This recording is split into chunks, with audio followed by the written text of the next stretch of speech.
தமிழகம் மற்றும் கேரள போலீஸ் அமோக ஆதரவுடன் கேரளாவிற்கு தினமும் பல டன் எடையுள்ள ரேஷன் அரிசி கடத்தப்படுகிறது.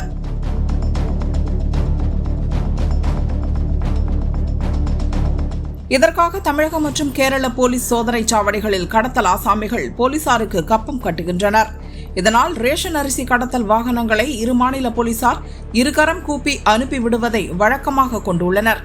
அடிமாடுகளை கொண்டு செல்லும் வாகனங்களையும் கேரள போலீசார் பரிசோதனை செய்வதில்லை, அப்படியே கேரளாவிற்கு அனுப்பிவிடுவர்.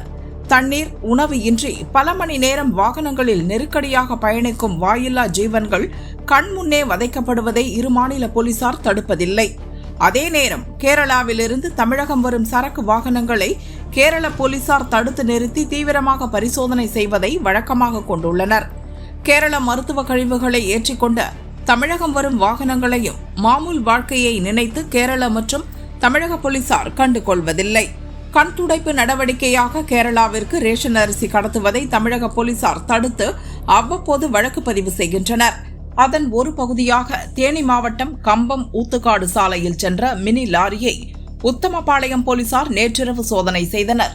லாரியில் 7220 கிலோ ரேஷன் அரிசியை மூட்டைகளில் பதுக்கி கேரளாவிற்கு கடத்திச் செல்வதை உறுதி செய்தனர். ரேஷன் அரிசி மூட்டைகளுடன் லாரியை பறிமுதல் செய்தனர். புதுப்பட்டியைச் சேர்ந்த லாரி டிரைவர் பாண்டீஸ்வரன், சுந்தர், பிரகாஷ் ஆகியோர் கைது செய்யப்பட்டனர். தமிழகத்திலிருந்து ரேஷன் அரிசி கடத்தி வரப்பட்டதாக கேரள போலீசார் வழக்கு பதிவு செய்ததாக சரித்திரம் கிடையாது. ரேஷன் அரிசி கடத்தல் நாடகம் இன்று நேற்று அல்ல, ரேஷன் கடைகள் திறக்கப்பட்ட காலத்திலிருந்து நடந்தேறி வருகிறது. ஆனால் தடுக்க வேண்டிய தமிழக போலீசார் கமிஷன் பறிபோய்விடும் என நினைத்து கப்சிப் ஆகிவிடுகின்றனர்.